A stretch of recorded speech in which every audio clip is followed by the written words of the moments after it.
بسم اللہ الرحمن الرحیم الحمدللہ رب العالمین والعاقبۃ للمتقین والصلاة والسلام علی سید الانبیاء والمرسلین وعلی آلہ واصحابہ اجمعین قال اللہ تبارک و تعالی فی کتابہ المجید فصل لربک وانحر آمنت باللہ صدق اللہ مولانا العظیم۔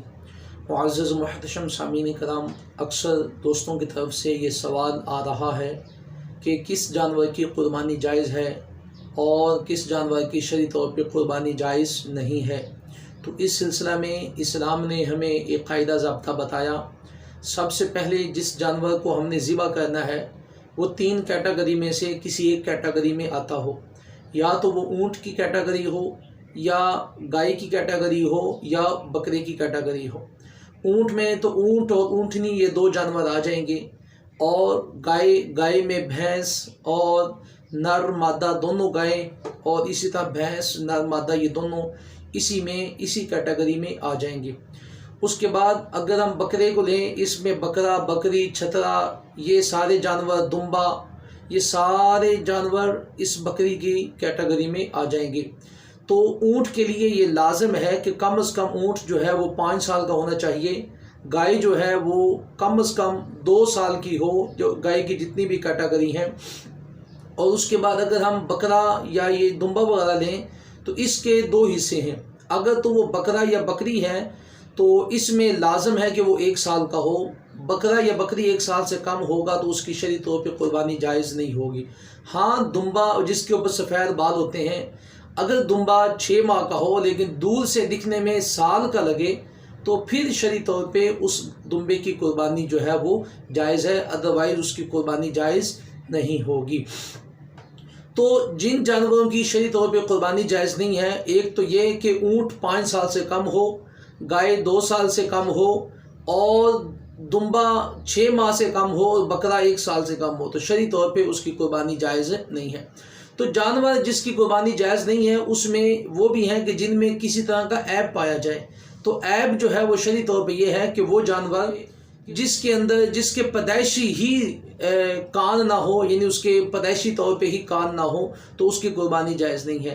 ایسا جانور جو پاگل ہو، ہاں جی، یعنی وہ کھاتا پیتا نہ ہو، وہ چلتا نہ ہو، تو اس کی بھی قربانی جائز نہیں ہے۔ اسی طرح وہ جانور جو بہت کمزور ہو چکا ہے، اس کی ہڈیاں نظر آ رہی ہیں، اس کی نشانی یہ ہے کہ وہ کھڑا نہ ہو سکے، وہ چل کے قربان گاہ تک نہ جا سکے، تو شرعی طور پہ ایسے جانور کی بھی قربانی جائز نہیں ہے۔ اسی طرح وہ جانور جو لنگڑا ہو، جی، جو چل نہ سکے، لنگڑائے، تو ایسے جانور کی بھی قربانی جائز نہیں ہے۔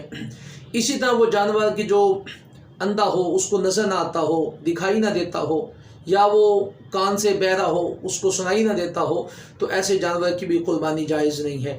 وہ جانور کی جو غلیظ کھاتا ہو، غلط چیزیں کھاتا ہو، تو ایسے جانور کی بھی قربانی جائز نہیں ہے۔ خنثی جانور کی جس میں نر اور مادہ کی دونوں شرائط پائی جائیں تو ایسے جانور کی بھی قربانی جائز نہیں ہے۔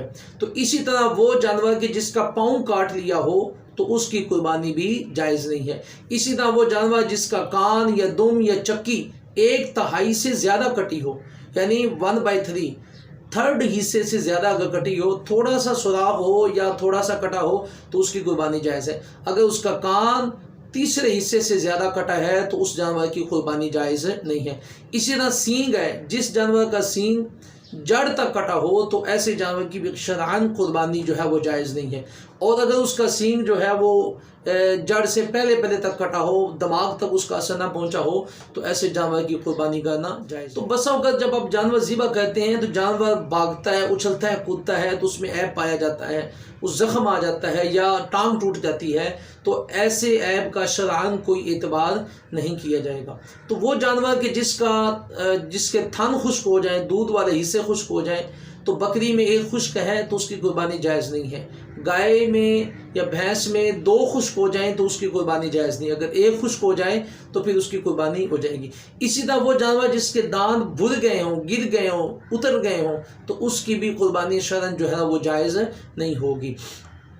اور اسی طرح وہ جانور کے جس کو وحشی جانور کہتے ہیں، جنگلوں میں رہنے والے، تو ایسے جانور کی بھی شرعاً قربانی جائز نہیں ہے۔